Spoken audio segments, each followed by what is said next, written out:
ప్రపంచంలో ఎక్కడున్నా మీ గోత్రనామాలతో వేదమందిర్ నిర్వహించే ఆన్లైన్ పూజలు హోమాల ద్వారా దైవ అనుగ్రహాన్ని పొందండి.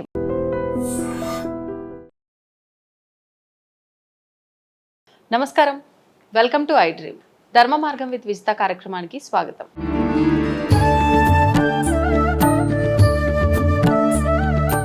నమస్కారం గురుగారు. చాలా సంతోషం. చెప్పాను గురుగారు, ఇహము పరము అంటుంటారు, ఇహలోకము పరలోకము అంటే రెండు కూడా ఒక పక్షికి రెండు రెక్కలు ఎలాగో అలాగా. మరి ఈ రెండిటిని మనం బ్యాలెన్స్ చేయాలి అని అంటే ఏ రకంగా ఉండాలి మన జీవన విధానం అంతా కూడా? చాలా అద్భుతమైన ప్రశ్న. దీన్ని ఒక సింపుల్గా చెప్పాలంటే స్థిత ప్రజ్ఞ అన్నారు.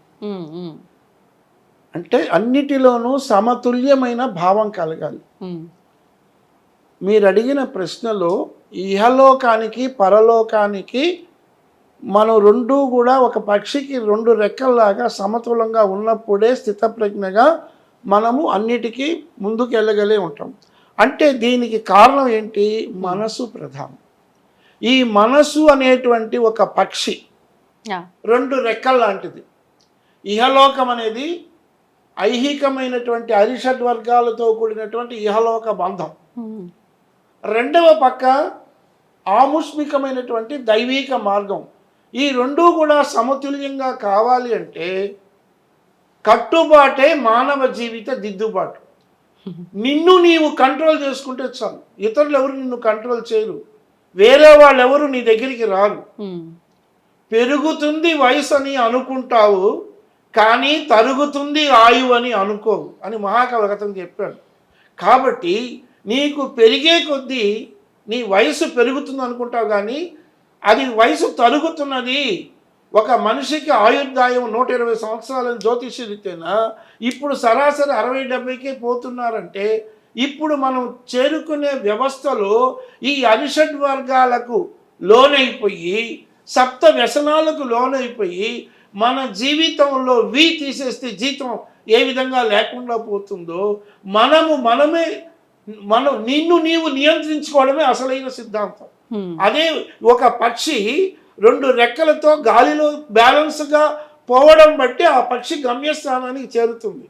కాబట్టి ఈ లెన్స్కు బ్యాలెన్స్ ఉండడమే లైసెన్స్. అది లేకపోతే జరగదు. కాబట్టి అన్నిటికంటే కూడా మనస్సును నీవు కట్టుబాటు చేసుకో. ఎన్ని ఒత్తిళ్ళు వచ్చినా ఈ పంచమహాపాతకాలైనటువంటి వాటికి జోలికి పోవద్దు. అందులో మొట్టమొదటిది ఆత్మహత్య. చాలామంది ఈ మానసికమైనటువంటి అస్థిరత వలన, మానసికమైన దుస్థితి వలన, తమలో ఉద్రేకంలో మానసికమైనటువంటి నెగిటివ్ థాట్స్ వలన ఈ రోజుతోనే మన జీవితం అయిపోయింది, ఇక నాకు లేదు అని అనేకమైనటువంటి అవమానాలకు, సెల్ఫ్ ఇన్ఫీరియారిటీ కాంప్లెక్స్ పడిపోయి తమ జీవితాన్ని నాశనం చేసుకుంటున్నారు. అయితే ఆత్మహత్యకి, స్త్రీహత్యకి, బ్రాహ్మణ హత్యకి, గోహత్యకి ఈ 5 పంచమహాపాతకాలు ఆత్మహత్య, శిశుహత్య, గోహత్య, స్త్రీహత్య, బ్రాహ్మణ హత్య, వీటికి పంచమహాపాతకాలు. ఈ హత్యలన్నిటికీ కూడా ముక్తి లేదు. ఈ పాప ఫలితములో ఒక త్రిశంకు స్వర్గం లాగే ఉంటుంది, కానీ ఈ యొక్క ఆత్మ శాంతించదు. అందువల్లనే మనము ఎటువంటి అష్టకష్టాలు వచ్చినప్పటికీ కూడా ఏ విధంగా ఈ ప్రాణము ప్రకృతి రీతిగా మనలో వచ్చిందో చివరికి ప్రకృతి రీతిగానే భగవంతుల్లో కలవడానికి చూడాలి, కానీ నిర్బంధమైనటువంటి ప్రాణాన్ని పోగొట్టుకోకూడదు. అందువలన నేటి సమాజంలో మనకున్నటువంటి ప్రేక్షకులకు మనం చెప్పుకునే విషయం ఏంటంటే, మానసిక ఒత్తిళ్లు ఎన్ని వచ్చినా సరే నీవు మనసును భగవంతుని వైపు మరలించు. భగవంతునికి సంబంధించినటువంటి ఆత్మ శిక్షువుగా ఈ ఆత్మకు శాంతి ఇవ్వడానికి మనసును కంట్రోల్ చేసుకో. ఈ పక్షి ఏ విధంగా తను ఇక్కడి నుంచి ఇంకొక ప్రదేశానికి పోయి ఉండేంత వరకు ఆ పక్షి గాలిలో ఏ విధంగా సమతుల్యంగా ముందుకు వెళ్ళగలుగుతుందో, ఏ విధంగా ఒక విమానం 2 రెక్కలు కలిగి సమతుల్యంగా గాలిలో ఎగిరి గమ్యానికి ఆ మైండ్ అనేటువంటి కంట్రోల్లో క్యాప్టెన్ ఎలా పెట్టుకుంటాడో, అలా నీ మనసును ఎన్ని ఒత్తిళ్ళు వచ్చినా పారే గంగా నది లాగా పెట్టుకో. Don't like stagnate water. నీ మనసును ఎప్పుడు ఒక పారే గంగాది లాగా పెట్టుకొని ఆ గమ్యస్థానంలో సముద్రం అనేటువంటి భగవంతుని చేరడానికి కాలం, దైవ బలం దైవం కాలపు వైలముగా ఒక పాజిటివ్ ఎనర్జీగా పాజిటివ్ మైండ్గా నీవు తప్పకుండా ఎక్కడ పడ్డామో అక్కడే లేస్తాం. కాలధర్మంలో అన్నీ కలిసిపోతాయి కాబట్టి ప్రతిదానికి ఓర్పు, నేర్పు, సంయమనము, సమధర్మము, అన్నిటికంటే మించింది ప్రెజెన్స్ ఆఫ్ మైండ్, సమయస్ఫూర్తి చాలా అవసరం. ఈ సమయస్ఫూర్తిగా మనం ఏది సాధించాలో, మనకి ఏది అనుకూలమో, అనువుగాని చోట అధికులం అనరాదు, కొంచెం ఉండుటల్లా కొదవు కాదు, కొండ అద్దమందు కొంచెమై ఉండదా విశ్వదాభిరామ వినురవేమ. కొండ అద్దంలో కొంచెం ఉంటే దానికేం కాదు.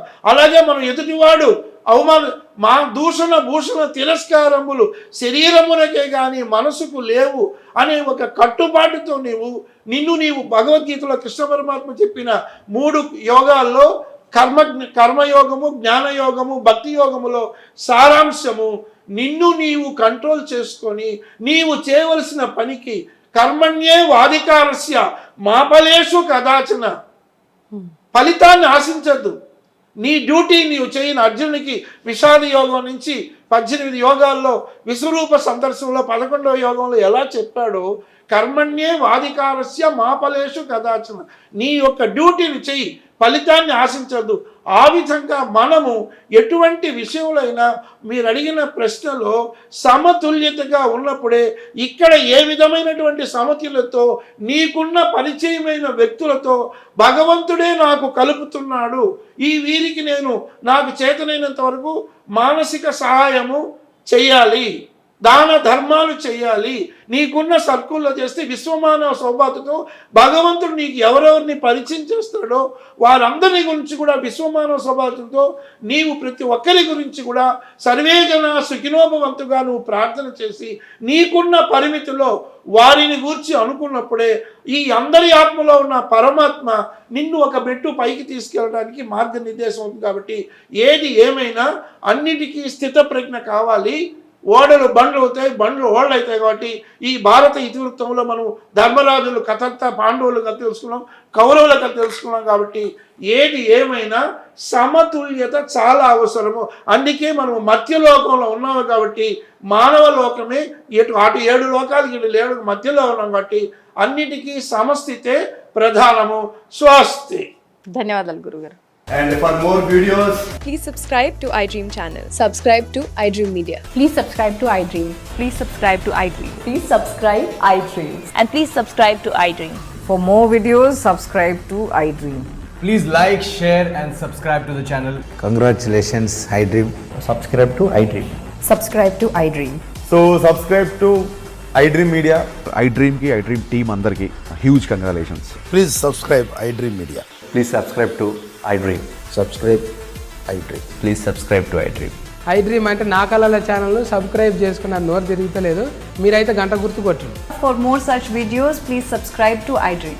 Subscribe to iDream. Please subscribe to iDream. Please subscribe iDream Media. Please do subscribe to iDream. Please subscribe to iDream Media. For best entertainment and information, please subscribe iDream. And don't forget to subscribe to iDream.